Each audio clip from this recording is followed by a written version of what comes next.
Selamat datang di channel Artikel View. Dukung channel ini dengan cara like, komen, dan subscribe. Jangan lewati iklannya ya bosku, agar kami semakin semangat. Terima kasih. Episode 199, Kisah seorang CEO muda yang berpura-pura culun. Di ruangan paling mewah Hotel Bintang 8, hidangan di atas meja tidak dapat dilebih-lebihkan untuk menggambarkan perjamuan. Ketika Kaori melihat Hendrik dengan hati-hati melayani Ariel, dia sedikit gugup, karena dia tidak bisa melihat Ariel lebih, dan dia merasa bahwa jarak antara dirinya dan Ariel semakin jauh. Saat itu, ketika Ariel pertama kali bergabung dengan keluarga Wijaya, Kaori memikirkan banyak cara untuk menyingkirkan Ariel, tetapi sekarang, dia sangat khawatir bahwa dia akan kehilangan Ariel. Kesenjangan besar di hatinya ini membuatnya sangat tidak nyaman. Dan bahkan jika dia berada di sisi Ariel, dia akan memiliki perasaan khawatir tentang keuntungan dan kerugian. Saat makan, Ariel menerima pesan yang mengejutkannya. Setelah melihat pesan itu, Ariel meninggalkan meja. Berdiri di depan lift, Ariel melihat kata "lantai atas" pada pesan dan tidak bisa menunggu. Meskipun waktunya singkat, bagi Ariel, itu adalah proses cobaan yang panjang. Ketika dia sampai di lantai paling atas, dia melihat sosok yang familiar itu. Disitulah senyum itu datang. Bahkan kebun waru tidak bisa menahanmu. Sepertinya tidak ada tempat di dunia ini di mana kamu tidak bisa melarikan diri, kata Ariel setelah berjalan ke sisinya. Pedro menoleh dan menatap Ariel dengan wajah tulus. Baginya, melarikan diri dari kebun waru tidak memiliki kegembiraan atau rasa pencapaian, dan dia bahkan berpikir itu adalah hal yang biasa. Kamu salah, ada tempat di bawah dunia ini. Aku mungkin tidak bisa keluar, kata Pedro. Ariel mengangkat alisnya. Dia sudah melihat kemampuan Pedro. Dia bisa keluar dari tempat dengan pertahanan kuat seperti kebun waru. Apakah ada tempat di mana dia tidak bisa keluar? Benarkah? Aku penasaran. Apakah ada tempat di Bandung yang lebih berbenteng daripada kebun waru? Ariel bertanya dengan rasa ingin tahu. Saya tidak tahu di mana itu, tetapi tempat ini disebut penjara geosentris. Ini adalah institusi swasta. Banyak penjahat keji di luar negeri telah dikirim ke pusat bumi. Setelah master pelarian yang tak terhitung jumlahnya pergi ke pusat kota, bumi, mereka akan dibungkam. Menurut legenda, ini adalah penjara paling menakutkan di dunia. Setelah masuk, tidak ada yang bisa keluar. Kata Pedro, melihat penampilanmu, apakah kamu benar-benar merindukan tempat ini? Ariel berkata dengan bingung, bahkan para penjual pun berkata demikian. Jadi penjara geosentris ini terlihat sangat menakutkan, tetapi penampilan penjual itu sangat ingin mencoba penampilan tersebut membuat Ariel sangat bingung. Sejauh ini, tidak ada seorang pun di Bandung yang memenuhi syarat untuk memasuki penjara geosentris. Apakah menurut Anda saya memenuhi syarat? Pedro bertanya pada Ariel. Tidak ada hukuman mati di luar negeri. Peraturan semacam ini berbeda. Bahkan jika kamu melakukan kejahatan keji, kamu mungkin tidak dikirim ke pusat bumi. Dan di tempat yang berbahaya, mengapa kamu harus hidup dengan dirimu sendiri? Ariel tersenyum pahit. Dia benar-benar tidak bisa memahami mentalitas Pedro yang mengambil pelarian penjara untuk kesenangan, dan begitu banyak master pelarian penjara telah ditanam di pusat bumi, bukankah dia khawatir dia tidak akan melakukannya? Apa bisa keluar? Anda tahu untuk apa pusat bumi apakah ada? Tanya Pedro. Karena itu adalah lembaga swasta, itu pasti untuk keuntungan. Ariel berkata. Tukang Pedro mengangguk dan berkata, ada banyak orang yang tidak bisa mati, tetapi tidak bisa menunjukkan wajah mereka. Mereka semua akan dikurung di penjara di pusat bumi. Ini tidak ada hubungannya dengan apakah mereka membuat salah atau tidak. Tidakkah kamu ingin tahu siapa yang terkunci di sana? Ariel tiba-tiba mengerutkan kening dan berkata dengan dingin, apa maksudmu dengan itu? Apa yang ingin saya katakan, Anda harus tahu, kata Pedro. Napas Ariel berangsur-angsur menjadi lebih cepat.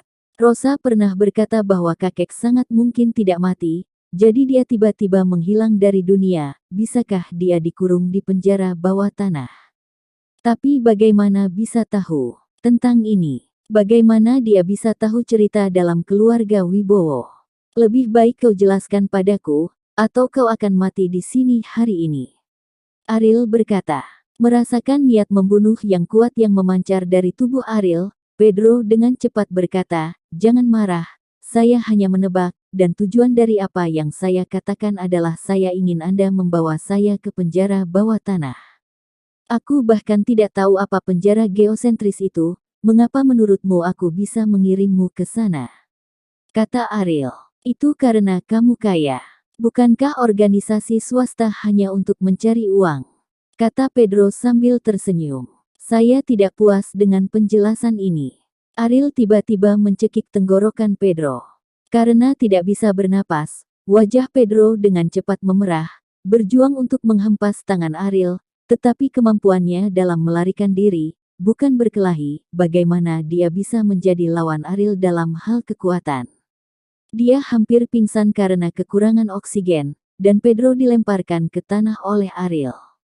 Terengah-engah, Pedro yang lolos dari kematian seperti sedang berjalan di atas es tipis, menatap Ariel dengan ngeri. "Apakah ada penjelasan lain?" Ariel bertanya. Perasaan tertekan yang menyesakkan ini membuat Pedro menyesal datang ke Ariel, tetapi dalam situasi ini, jika Ariel tidak diberikan penjelasan yang masuk akal, dia akan mati. "Apakah penjelasan itu penting? Tidakkah kamu ingin mencobanya? Setidaknya aku bisa membuktikannya untukmu," kata Pedro. Ariel terdiam untuk waktu yang lama. Dia tidak memiliki cara untuk memverifikasi apakah kakek masih hidup atau tidak. Namun keberadaan penjara bawah tanah memang merupakan tempat yang patut diselidiki, dan apa yang dikatakan Rosa masih terngiang di benak Ariel.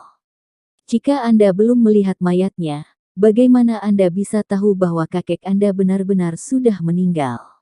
Ariel telah mengirim orang untuk menyelidiki informasi dari paranormal, tetapi sejauh ini, tidak ada berita sama sekali. Mungkin jantung bumi bisa menjadi terobosan. "Kamu bisa masuk, tetapi kamu tidak bisa keluar. Penjara seperti pusat bumi pasti akan memblokir semua transmisi sinyal. Bagaimana kamu bisa memberitahu aku?" Ariel bertanya. "Saya membutuhkan teman satu sel dengan perangkat sinyal yang ditanamkan di tubuhnya, sehingga saya dapat memberitahu Anda," kata Pedro. "Jika penjara di pusat bumi bahkan tidak dapat menemukan ini, tidak mungkin untuk mempertahankan misteri tingkat tinggi." "Apa yang Anda katakan tidak dapat dipercaya," kata Ariel. "Ada anunciator yang tidak mengeluarkan sinyal saat tidak digunakan. Tidak akan terdeteksi," kata Pedro.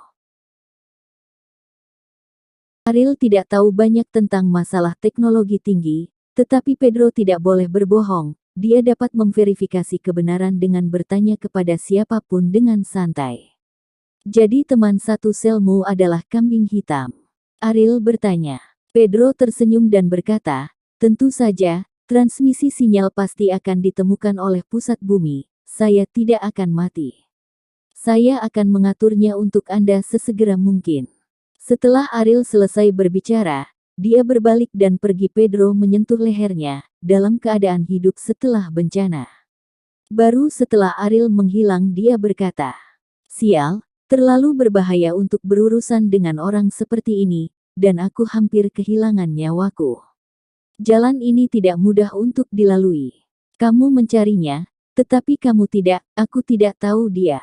Mataku mengawasi semua ini. Kembali ke bawah, Ariel mengatur emosinya di pintu ruangan. Inilah yang mendorong pintu masuk. Ketika dia ingin menyembunyikan emosinya, tidak ada yang bisa melihat bahwa ini adalah metode penyamaran Ariel. Jika tidak, Sari akan menemukan tindakan kecilnya di keluarga Wibowo selama bertahun-tahun. "Ada apa?" Kauri bertanya. Baru saja Ariel pergi tanpa mengucapkan sepatah kata pun dan tidak mengatakan apa yang terjadi, yang membuatnya sangat khawatir. "Tidak ada. Aku bertemu seorang teman," kata Ariel. Kauri mengangguk dan berhenti bertanya. Usai makan, rombongan berencana kembali ke villa untuk beristirahat. Tetapi begitu dia berjalan keluar dari pintu hotel, dia mendengar teriakan keras, dan mengikuti suara itu, Marcel terbaring di tanah. Jenny menangis. Apa yang mereka lakukan? Corey berkata dengan ekspresi bosan, dia sangat membenci keluarga ini. Ariel, kamu melukai anakku dengan serius. Kamu telah kehilangan hati nuranimu. Kamu memiliki cukup makanan dan minuman, tetapi anakku sedang sekarat. Jenny meratap pada Ariel. Dengan kekuatan Ariel, apalagi Marcel yang terluka parah, bahkan membunuhnya akan menjadi tugas yang mudah. Namun, Ariel mengendalikan kekuatan tendangannya sekarang. Meskipun itu akan membuat Marcel menderita, itu tidak akan pernah menyakitinya. Jenny, apa yang ingin kamu lakukan, katakan saja. Ariel bertanya. Jenny menyeka air mata dan berkata, dia harus pergi ke rumah sakit. Kamu harus membayar uang, biaya pengobatan, biaya kehilangan pekerjaan, biaya nutrisi, dan biaya kerusakan mental. Ariel tersenyum. Uang, itu benar-benar kerugian mereka, bisa memikirkan. Bersambung.